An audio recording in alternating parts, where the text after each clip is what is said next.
Económica, el licenciado Rolando Emanuel Jiménez. Licenciado, buenos días, bienvenido a PAB. Buenos días, Alfonso, un placer estar compartiendo contigo en tu programa y buenos días al público que siempre escucha PAB. ¿Comió pavo el jueves? No se comió pavo, se hizo pollito, pechuguita, al horno, algo similar, pero no pavo. Pero es que tiene un polvo del pavo allá en casa de Manuel. Lo que pasa es que como uno no se puede congregar, comprar un pavo o hacer un pavo es demasiado, Alfonso, y nos fuimos por la vía de la austeridad que está de moda hoy en día y particularmente en tiempos de la pandemia. Así es. Bueno, vamos a tener una nueva legislatura, una legislatura bastante variada. De hecho, todavía no tenemos finalmente cuál va a ser la composición de la legislatura. Todavía creo que hay unos cañones pendientes, pero ¿cómo debería trabajar esta nueva legislatura con la Junta de Control Fiscal? Bueno, ahí hay unos retos bien importantes porque esa legislatura, según quede configurada, va a tener una agenda en que la Junta va a estar presionando mucho para que se cumpla con una legislación que es necesaria para implantar los acuerdos con los bonistas y los planes de ajuste de deuda. El andamiaje que creó Promesa dentro del coloniaje de la cláusula territorial dejó un pequeño reducto de poder a la legislatura y es el único que tiene, porque en todo lo demás la Junta puede anular las leyes, ya eso ha quedado validado por la jueza Taylor Swain y por el primer circuito. Y ese reducto es que la sección 314 de Promesa establece que para que se pueda confirmar un plan de ajuste de deuda es necesario que esté en vigor la legislación necesaria para la implantación de ese plan de ajuste de deuda. Y en el caso, por ejemplo, del plan de ajuste de deuda del gobierno central, que tiene un recorte a las pensiones, pues hace falta establecer una legislación para implantar ese recorte a las pensiones, porque ahora mismo el monto de la pensión está fijado por ley. Y ocurre también que como se van a hacer unas corporaciones públicas por encima de todo el andamiaje de fiscalización del Estado para administrar el dinero y el pago a los bonistas, pues hay que aprobar esa legislación. Eso fue lo que ocurrió con Cofina. Sabes que en Cofina se legisló y ahí fue que le pasaron el rolo a Manuel Natal y que se aprobó todo el proceso que era necesario para que se confirmara el plan de Cofina. Lo mismo tiene que pasar con el gobierno central y también con la Autoridad de Energía Eléctrica, porque también hay un proceso de título 3, hay un supuesto acuerdo con los bonistas. Y eventualmente, si se aprueba ese acuerdo, la legislatura tendría que darle paso a un acuerdo que tiene un aumento de tarifa. Y por eso es que la legislatura tiene que ir con pie de plomo en cuanto a lo que la Junta le está proponiendo, porque las consecuencias de aprobar a la ligera esas propuestas de la Junta con los acreedores podrían tener consecuencias nefastas para Puerto Rico, para su economía, para los más vulnerables, etcétera. Porque son acuerdos que quedarían escritos en piedra, Alfonso. Ni siquiera en una segunda quiebra podrían esos acuerdos modificarse, lo cual nos pondría en el precario o en la situación de que si volvemos a caer en una situación de insolvencia, no podríamos recortar lo que ya se acordó en esos acuerdos con los bonistas y entonces tendríamos que ir detrás de los servicios esenciales, de la nómina y de las pensiones imponiendo recortes adicionales. Así que es una legislatura nueva, hay mucho legislador ya viejo que lleva experiencia ahí, ¿no? Que sabe lo que está ocurriendo, pero a mí me preocupa los legisladores nuevos que no están al tanto de todas las cosas que están pasando en la Junta de Control Fiscal y de las implicaciones que tienen los planes de ajuste de deuda y las medidas que habría que aprobar, y que esa falta de conocimiento de ese tipo de transacción pues los metan en la situación de que estén aprobando cosas a ciegas solamente porque la Junta lo dice, y eso sería una gran traición al pueblo de Puerto Rico, porque en la medida que la legislatura tiene poder para no aprobar la legislación que proponga la Junta para los planes de ajuste de deuda, podría ser que la Junta tenga que volver a la mesa de negociación. De hecho, uno de los elementos que la Junta está levantando como causa de la dilación o el atraso para la aprobación del acuerdo con los bonistas de la Autoridad de Energía Eléctrica es que no se ha aprobado la legislación. O Así que la Junta reconoce que la legislatura tiene ese poder.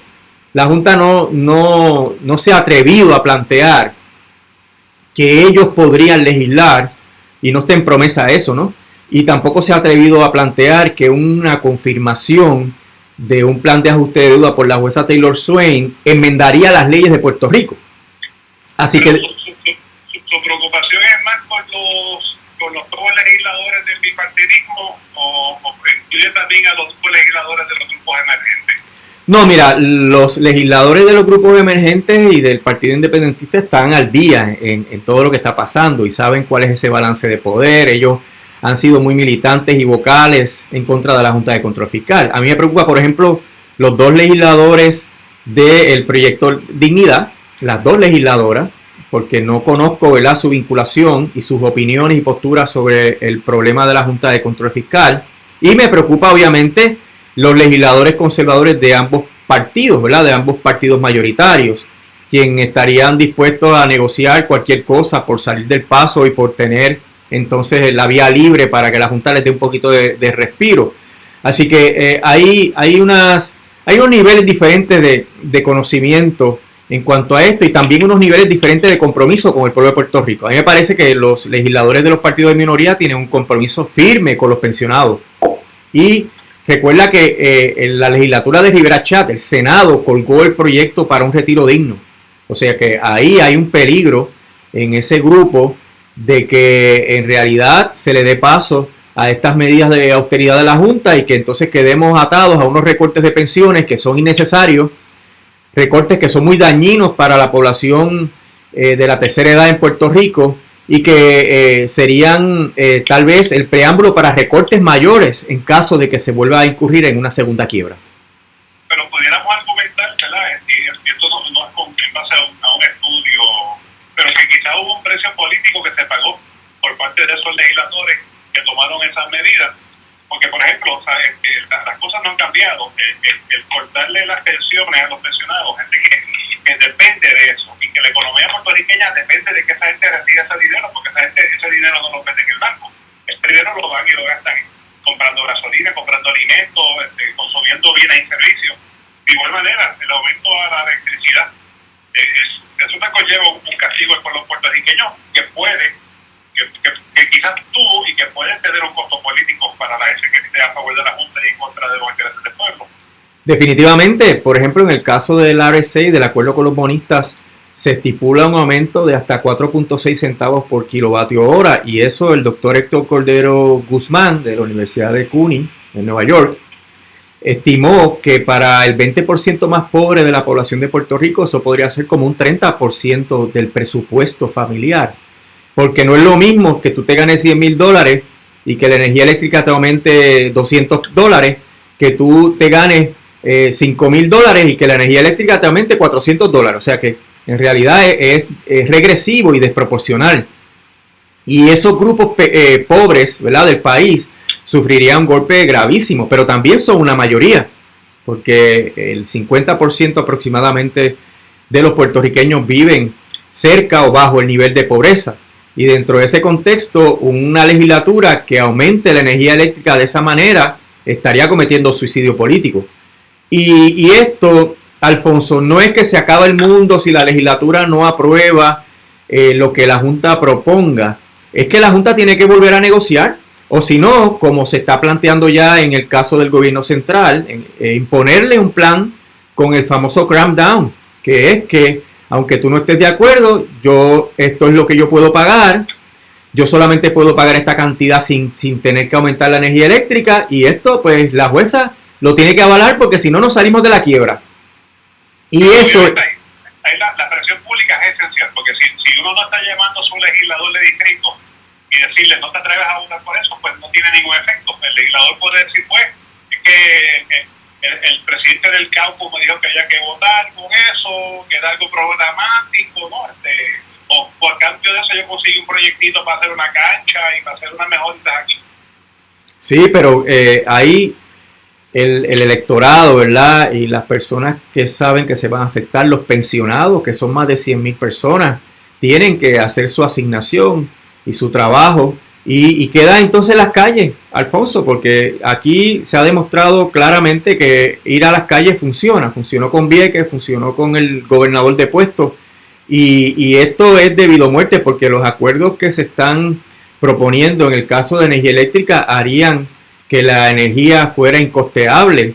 Tanto que la Junta ha cacareado de que para que Puerto Rico se desarrolle tiene que tener energía a costos razonables y asequibles. Pues todo lo que están haciendo es contrario, porque el contrato de Luma, que es otro de los asuntos que también estaría ante la legislatura, porque hay que aprobar legislación para la supuesta desmantelación de la autoridad, conforme lo pide el contrato de Luma, pues el contrato de Luma le cuesta demasiado a la autoridad, va a obligar un aumento en la tarifa de energía eléctrica que está en el propio contrato. Y estas medidas a quienes perjudican, obviamente, somos a los que no podemos desconectarnos, ¿verdad? Hay gente que es pudiente y puede desconectarse del grid porque se va a un lugar que puede tener placas solares, etcétera. No todo el mundo puede hacer eso. Así que la carga del costo de la energía podría estar cerca de los 30 centavos por kilovatio hora. Y eso sería algo inmanejable y que va a ser... Se cortó un poquito la llamada. ¿Cerca de cuánto te digo? Cerca de 30 centavos por kilovatio hora estaría el costo de la energía una vez se aprueben los acuerdos que la Junta está planteando. Contrato de Luma, lo que está planteando con el sistema de retiro, que es un crimen, que están asfixiando el sistema de retiro de la autoridad para luego imponer un cargo adicional a la tarifa para poder solventar el sistema. Mira, ellos pueden pagar lo que tienen que pagar al sistema de retiro, pero no lo están pagando, voluntariamente no lo están pagando. Entonces lo quieren resolver después poniéndole un costo a la tarifa de la energía eléctrica para solventar el problema del sistema de retiro, cuando ellos es un problema que ellos han ocasionado, porque no están pagando desde el 2013. Y entre esas situaciones, pues la legislatura es el único freno, la única barricada que tiene el pueblo para no sufrir esas consecuencias. Y por eso es que este tema de los planes de ajuste de deuda, de los acuerdos con los bonistas, hay que mantener el nivel de debate, ¿verdad? Y la educación de esa nueva legislatura para que sepan cuáles son las consecuencias de aprobar lo que pretende que se apruebe la Junta de Control Fiscal. Eso de los pensionados es bárbaro. O sea, no le están pagando la pensión, le van a eliminar la pensión y después encima de eso también te van a subir la electricidad. Exacto, esa es una de las consecuencias, que va a elevarse el costo de la electricidad, entonces tu pensión es una segunda reducción, Alfonso. Si ya tú has sufrido el embate de la inflación, por años no has tenido aumento en la pensión, y entonces también te quitaron una serie de bonos y beneficios que tenías como parte de la pensión. Entonces ahora quieren un recorte, en el caso de los pensionados del gobierno central, de 8.5%. Y encima de eso te aumento la tarifa, pues te estoy imponiendo otro recorte adicional. Entonces al final del camino lo que te sobra es mucho menos por culpa de la falta de diligencia de la Junta de Control Fiscal en este proceso de negociación y hacer concesiones que desafortunadamente el pueblo de Puerto Rico no puede pagar.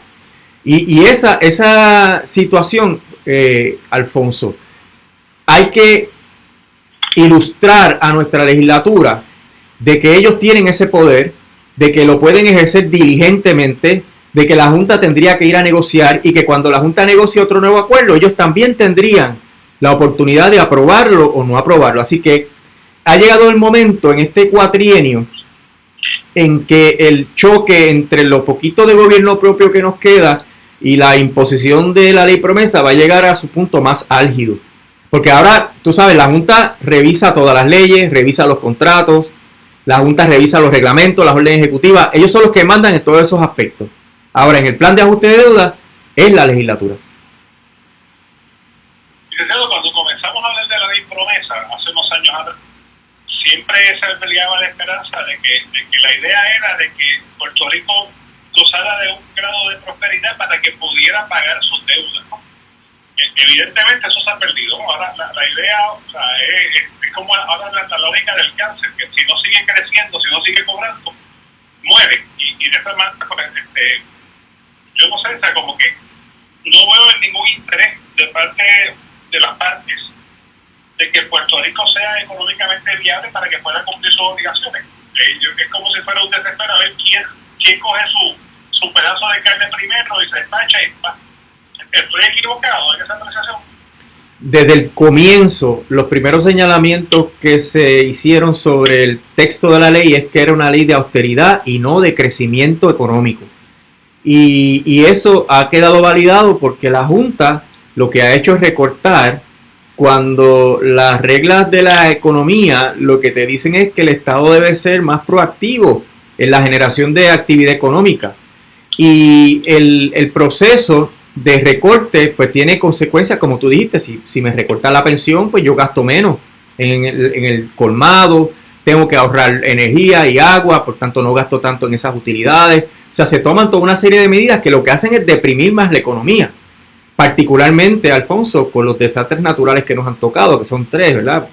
Los huracanes, los terremotos, la pandemia.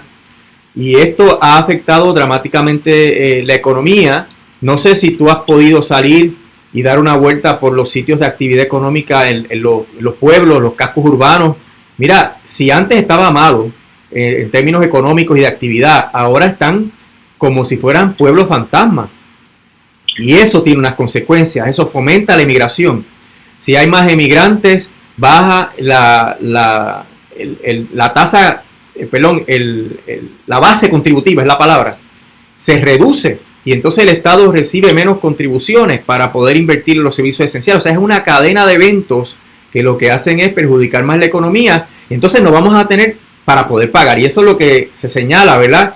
Que si no hay crecimiento económico, las posibilidades o probabilidades de que Puerto Rico vuelva a incurrir en un impago son bien altas. La propia Junta proyecta a finales de esta década unos déficits fiscales otra vez. Entonces, cuando tú tienes déficits fiscales, ¿qué vas a hacer? Votar empleados, recortar las pensiones o incurrir en otro impago, que tal vez es la decisión de menos daño político en términos electorales.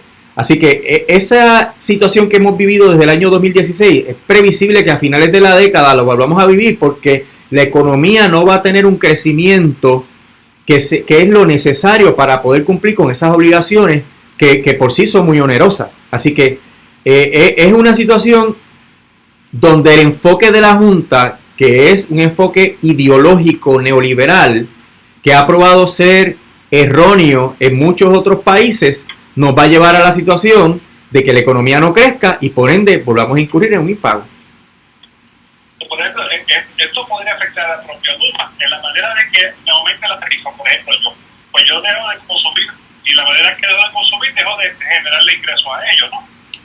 Sí, ellos tienen un negocio redondo, Alfonso. Ellos van a cobrar como quieran. Como quiera. Esa es la genialidad de la gente de la Autoridad de las Alianzas Público-Privadas, que hicieron un negocio con Luma donde el único que pierde es el gobierno de Puerto Rico y el pueblo de Puerto Rico. Así que la reducción en el consumo va a bajar los ingresos de la autoridad, pero Luma va a seguir recibiendo el reembolso de todo lo que hagan aquí, los super salarios que tienen todos sus ejecutivos y empleados, y además de eso, la tarifa de honorarios que asciende a 125 millones de dólares. Y cuidado si hay que pagarle 100 millones más por unas cláusulas de unas exenciones contributivas que aparentemente no se van a lograr y que implicaría 1.3 millones de dólares más al año y al mes, mensuales, y esto aumentaría el costo por más de 100 millones al final del contrato. Así que dentro de todo este contexto, quien pierde es el pueblo de Puerto Rico a la luz de los malos negocios que ha hecho el gobierno y que ha aprobado la Junta de Control Fiscal. Licenciado, antes de concluir, ¿cómo va el proceso de cambio, de transición en el municipio de Ponce? Bueno, continúan hoy las vistas. Tenemos vistas programadas hasta el viernes.